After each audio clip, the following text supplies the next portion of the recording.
Halo, selamat malam. Perkenalkan, nama saya Jenisha Yunuhta Barat, mahasiswa Politeknik Negeri Ambon, program studi Teknik Produksi Migas, jurusan Teknik Mesin dengan NIM 1322182011. Pada kesempatan kali ini, saya akan menjelaskan tentang 3 indikator penting dalam penilaian UAS mata kuliah Keekonomian Migas dan Panas Bumi, yaitu Net Present Value atau NPV, Internal Rate of Return atau IRR, dan juga Payback Period. Ketiga indikator ini sangat relevan dalam industri migas karena setiap investasi, mulai dari eksplorasi, pengembangan lapangan, hingga pemasangan peralatan produksi atau artificial lift seperti ESP, membutuhkan biaya yang sangat besar dan juga berisiko tinggi. Oleh sebab itu, perhitungan keekonomian menjadi kunci dalam mengambil keputusan investasi. Yang pertama, saya akan menjelaskan tentang NPV atau Net Present Value. Net Present Value atau NPV adalah selisih antara nilai sekarang dari arus kas masuk dengan investasi awal. Nah, prinsipnya begini teman-teman. Uang yang kita terima di masa depan nilainya berbeda dengan uang yang kita miliki sekarang karena ada faktor diskonto atau rumus sederhana NPV sama dengan sigma dikalikan dengan cash flow dibagi dengan 1 ditambah R dipangkatkan dengan T dikurangi dengan I. Dengan keterangan cash flow adalah arus kas pada tahun ke T, R adalah tingkat diskonto, dan I adalah investasi ke awal. NPV lebih besar daripada 0 atau positif, proyek atau investasi diperkirakan akan menghasilkan keuntungan melebihi tingkat pengembalian yang diharapkan. Nah, berarti proyek ini layak diterima. Nah, selanjutnya, jika NPV lebih kecil dari 0 atau bernilai negatif, maka proyek atau investasi diperkirakan akan menghasilkan kerugian atau keuntungan di bawah tingkat pengembalian yang diharapkan. Berarti dalam hal ini, proyek ini sebaiknya ditolak. Nah, bagaimana jika NPV sama dengan 0? Nah, jika NPV sama dengan 0, proyek atau investasi diperkirakan hanya akan menghasilkan keuntungan yang sama persis dengan tingkat pengembalian yang diharapkan. Keputusan untuk menerima atau menolak bergantung pada faktor lain, karena proyek ini tidak memberikan nilai tambahnya. Yang akan saya jelaskan adalah IRR atau Internal Rate of Return. Internal Rate of Return adalah tingkat pengembalian yang membuat NPV sama dengan 0. Dengan kata lain, IRR menunjukkan kemampuan suatu proyek dalam menghasilkan return.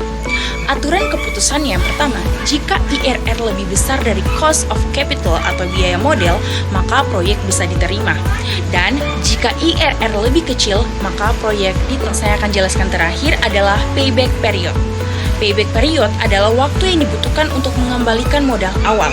Nah, indikator ini menilai seberapa cepat investasi bisa kembali, sehingga sering dipakai oleh manajemen untuk melihat resiko. Aturan keputusannya, semakin cepat payback period, maka semakin baik.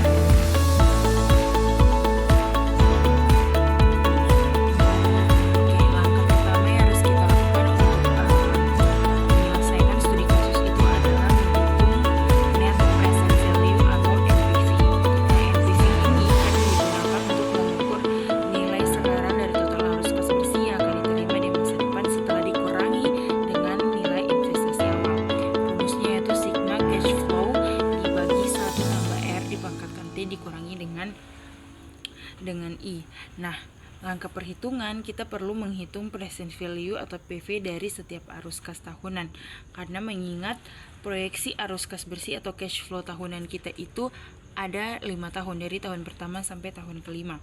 Nah, sebagai contoh di sini PV tahun pertama itu 250 juta kita bagi dengan 1 ditambah dengan 0,12.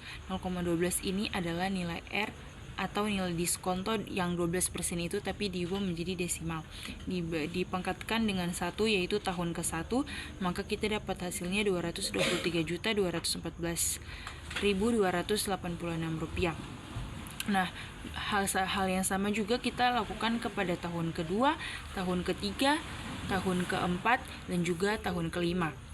Nah, setelah kita selesai menghitung nilai present value dari tahun pertama sampai tahun kelima, maka selanjutnya kita akan menghitung total present value arus kas yang didapat dari total nilai PV dari tahun pertama sampai tahun kelima. Kita dapatkan di 1 Rp44.26.484. Nah, setelah kita mengetahui total present value arus kas ini, maka kita sudah bisa untuk menghitung nilai PV-nya, NPV-nya atau net present value. Nah, net present value yaitu total PV arus kas dikurangi dengan investasi awal. Investasi awal kan 800 juta tuh. Terus total PV arus kas ini adalah hasil dari yang barusan kita hitung. Nah, setelah dikurangi kita ada mendapatkan NPV-nya yaitu Rp244.26.484. Nah, maka kesimpulannya bisa lihat di sini NPV-nya itu lebih besar daripada 0. Untuk itu, karena NPV-nya lebih besar daripada 0, maka proyek investasi itu layak untuk dijalankan.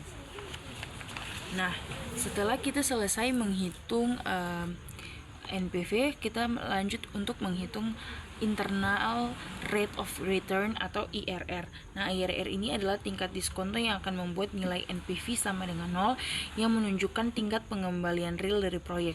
Nah, proyek ini layak jika IRR lebih besar dari tingkat diskonto atau R yang ditetapkan. Nah, di sini konsepnya kita mencari nilai R atau diskonto, di mana sigma cash flow dibagi 1 tambah IRR dipangkatkan dengan T dikurangi I sama dengan 0. Nah, di sini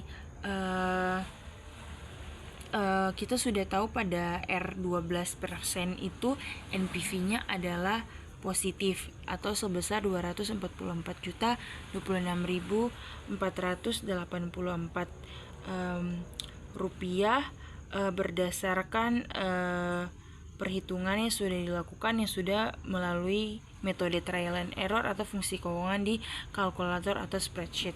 Nah, karena yang pertama dengan diskonto 12% ini belum negatif hasilnya, maka kita coba dengan tingkat diskonto yang lebih tinggi, misalnya diskonto 25% untuk mendapatkan NPV yang negatif. Nah, tapi setelah kita tingkatkan diskontonya menjadi 25%, hasil NPV-nya itu masih positif juga. Nah, untuk itu dengan di percobaan yang ketiga dengan menggunakan diskonto sebesar 30%, dan juga setelah kita menghitung NPV-nya yaitu Rp784.99.145, kita mendapatkan NPV-nya itu sebesar minus Rp15.900.855. Ini artinya sudah negatif. Nah, karena bisa dilihat bahwa IRR ini dia berada di antara 25% NPF positif, NPV positif, dan 30% NPV negatif. Ini yang ini. Maka kita bisa melakukan interpolasi untuk atau menggunakan kalkulator untuk hasil yang presisi. Nah, hasil perhitungan menggunakan fungsi IRR di spreadsheet yang telah saya lakukan, di sini saya mendapatkan sekitar 28,85%. Nah, di sini kita bisa ambil kesimpulan bahwa karena IRR ini atau 28,85% lebih besar daripada tingkat diskonto yaitu 12%, maka proyek investasi ini dianggap sangat layak. Nah, selanjutnya kita melakukan perhitungan payback period. Payback period adalah waktu yang dibutuhkan agar total arus kas yang masuk sama dengan investasi awal, teman-teman. Nah, metode ini mengukur seberapa cepat investasi kembali modal. Nah, langkah-langkah perhitungan untuk arus kas tidak seragam itu bisa dilihat di sini untuk tahun 0, tahun arus kas tahunan, sama arus kas kumulatif. Di sini saya sudah melakukan perhitungan dan hasilnya adalah pada akhir tahun kedua sisa investasi yang belum kembali itu adalah 250 juta. Arus kas pada tahun ketiga itu adalah 350 juta. Nah, waktu yang dibutuhkan di tahun ketiga untuk menutupi sisa investasi bisa kita hitung sebagai berikut. Bagaimana? Jadi caranya adalah kita membagikan sisa investasi dibagi dengan arus kas tahunan tahun berikutnya. Nah, sisa investasi kita adalah 250 juta. Kita bagi dengan arus kas tahunan berikutnya yaitu 350 juta. Nah, setelah kita bagi, maka kita bisa mendapatkan waktu yang dibutuhkan untuk menutupi sisa investasi itu adalah 0,71 tahun.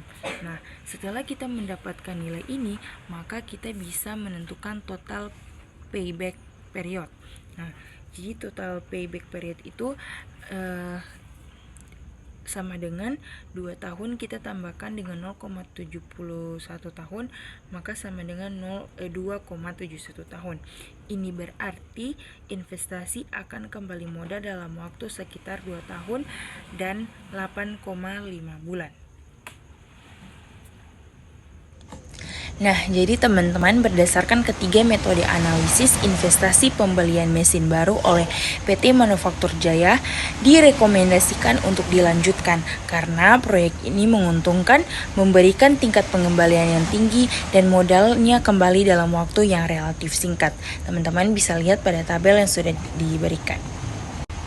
Sekian dari saya, semoga video ini bermanfaat. Terima kasih.